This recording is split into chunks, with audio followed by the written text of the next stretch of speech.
Hello friends, welcome to Sumitra stories Hindi. हम इस video में 1000 रुपए का खाना इस स्टोरी के बारे में जानेंगे। हमेशा चहल पहल रहने वाले शहर में जो भी खाना हो थोड़े बहुत पैसे खर्च करने पड़ते थे।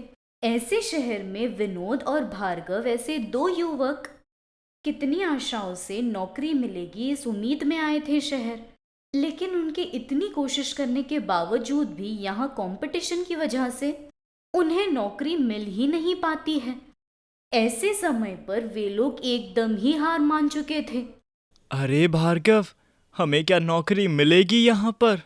क्या पता, मुझे भी नहीं लग रहा। बचपन में स्कूल इतना खास तो नहीं था, इसीलिए बचपन से जो भी स्पीच वगैरह देना पड़ता था वो मैं ही देता था इंग्लिश में। वो होने के बाद जब स्कूल में सभी तालियां मारते थे उससे ही मैं अपनी इंग्लिश पर गर्व खाता था। लेकिन जब एक एक इंटरव्यू में जा रहा हूँ तो पता चल रहा है कि मेरा कम्युनिकेशन कितना वीक है। सही कहा, मेरे भी कई दोस्तों ने कहा था बीटेक करना काफ़ी नहीं, टेक्निकल स्किल्स बढ़ा लो। बाद में किसी भी कंपनी में तनख्वाह के लिए नहीं बल्कि एक्सपीरियंस के लिए काम करो, नहीं तो पास आउट और जॉब ज्वाइनिंग टाइम में बहुत ज़्यादा गैप आ जाएगा तुम्हारा, नौकरी मिलनी मुश्किल हो जाएगी। फिर भी मैंने ध्यान नहीं दिया था और अब उम्र बढ़ती जा रही है। घर वालों से पैसे मांगने में अब शर्म आ रही है। ऐसे इतने समय से जिस भ्रम में वे जी रहे थे, उन्होंने जो लापरवाहियां की थी उनसे बाहर आकर बात कर रहे थे। ऐसे में दूसरी तरफ जहां सबसे ज्यादा आईटी की कंपनियां थी, उस कॉस्टली एरिया में कुमारी आंटी का भोजन बहुत फेमस था। वहां सिर्फ आईटी वाले ही नहीं, बड़े बड़े कार में बहुत सारे अमीर और रईसजादे भी भोजन करने के लिए आते हैं। उसकी वजह ये थी कि शहर में पैसों की कीमत वैसे भी नहीं होती, ये बात सभी को पता है। लेकिन इतने पैसे देने के बावजूद भी अच्छा खाना कहीं नहीं मिल रहा था। वहीं कुमारी आंटी के पास खर्च किया हुआ हर 1 रुपया पूरी तरह वसूला जाता था। इसलिए वहां से गुजर रहे जिस किसी को भी भूख लगती, जब देखो तब वहां पर गर्दी हुआ करती थी। उसके पास लोग खाना खाने आते थे। उसके पास कीमत भी बाहर से अगर कंपेयर करें तो रीजनेबल होने के कारण कुमारी आंटी का भोजन भी बहुत फेमस था वहाँ। साहब, आपका कुल मिलाकर 1000 रुपया हुआ। 1000 रुपये? हाँ साहब, स्कैनर चाहिए तो वहाँ है, कैश में हो तो यहाँ दे दो। ऐसे आंटी के कहते ही वहां पर वो पैसे पे करके चला जाता है। ये सब वहीं पर मौजूद भूख से तड़प रहा विनोद वहीं खड़े रहकर देख रहा था।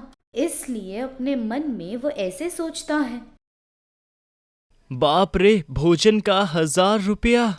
उसके इसके नीचे काम करने से तो यही अच्छा है ना, रोड पर भोजन बेचना। इस तरह आंटी के महीने का गल्ला कितने का होता होगा? महीने में कितने आते होंगे? ऐसे सोचकर अपने रूम पर जाकर भार्गव को जो भी उसने देखा सब बताता है। हाँ, मैंने अपनी आंखों से देखा।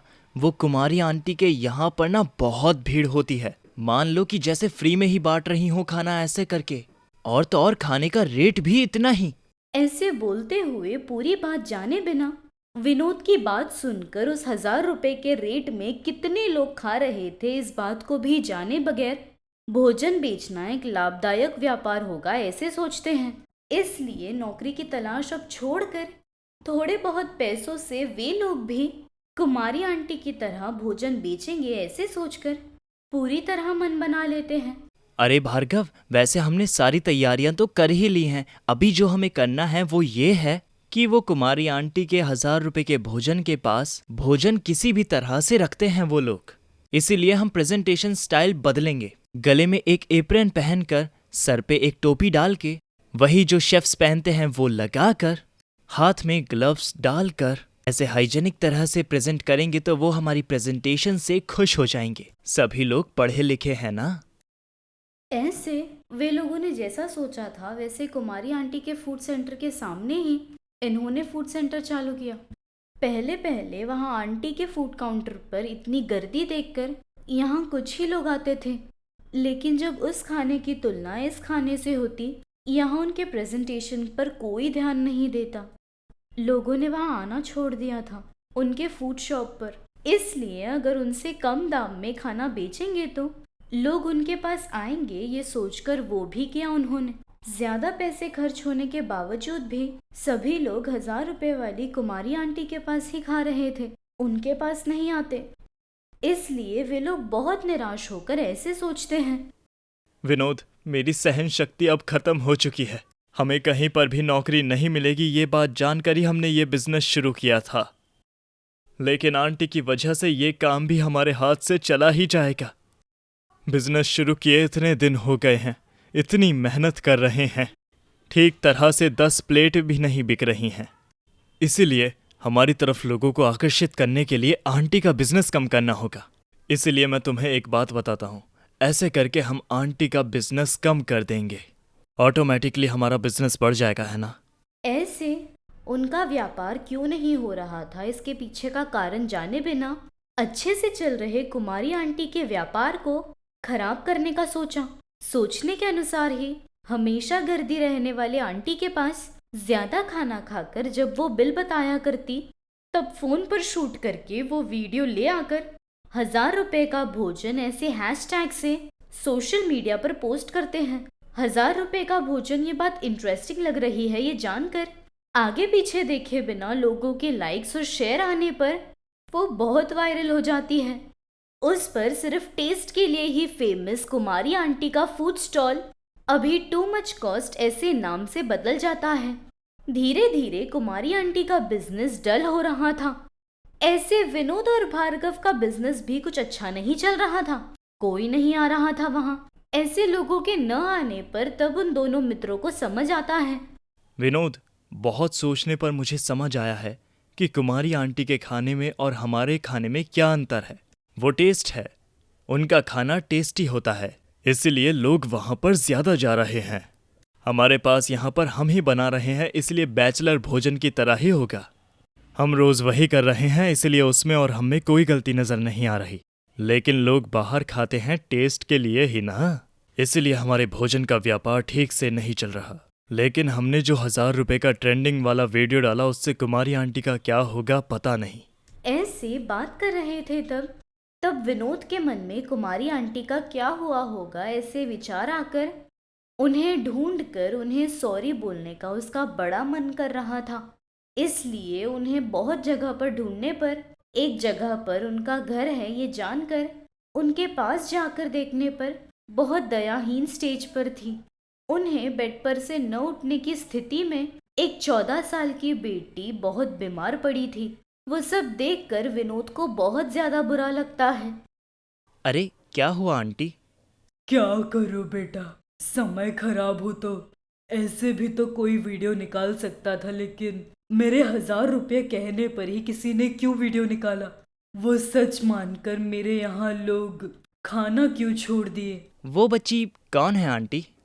वो मेरी बेटी है, जन्म से ही हैंडीकैप पैदा हुई। उसका ट्रीटमेंट करवाने के लिए जब हैदराबाद आई थी तभी मुझे ये फूड बिजनेस का आइडिया आया। इसलिए मेरे मंगलसूत्र को गिरवी रखकर उस दिन मैंने बिजनेस शुरू किया। भगवान की दया, मैंने जो पैसे लगाए थे उसके साथ साथ मेरी बेटी की दवाइयों में भी कोई दिक्कत नहीं आ रही थी। लेकिन अब मेरी बेटी को दवाई तो छोड़ो, ठीक भोजन भी दे नहीं पा रही हूँ। उस वायरल वीडियो की वजह से सभी लोग मुझे गलत नज़र से देखकर कम से कम मेहनत करूंगी सोचा तो काम भी नहीं दे रहा कोई। ऐसे अपनी दर्द भरी कहानी बताने पर उन्होंने जो गलती की है वो कितनी बड़ी है ये समझ आता है। उनमें कमियां रखकर कुमारी आंटी के बिजनेस को भी खराब करके उनका पेट मारने का पाप कितना बड़ा है ये तब समझ आता है विनोद को। इसलिए अपनी गलती को आंटी के सामने स्वीकार करता है। मेहनत का एहसास होने वाली औरत थी, इसीलिए विनोद को माफ कर देती है। लेकिन उन्होंने जो जल्दबाजी में ये गलती की थी उस वजह से आंटी की जिंदगी अंधेरे में पड़ गई है, ये बात विनोद के अंदर खल रही थी। नैतिक, पूरी सच्चाई जाने बगैर कोई भी कदम बिल्कुल नहीं उठाना चाहिए। ऐसे करने पर कभी कभी भले ही हमें मुनाफा ना हो, नुकसान भी ना हो, लेकिन हमारी वजह से दूसरों को बहुत नुकसान हो सकता है। कहानी आखिर तक देखी है, मतलब थोड़ी बहुत तो पसंद आई होगी ना। हो सके तो लाइक कीजिए, संभव हो तो शेयर कीजिए और ऐसी ही कहानियों के लिए हमारे हिंदी चैनल को सब्सक्राइब भी कीजिए।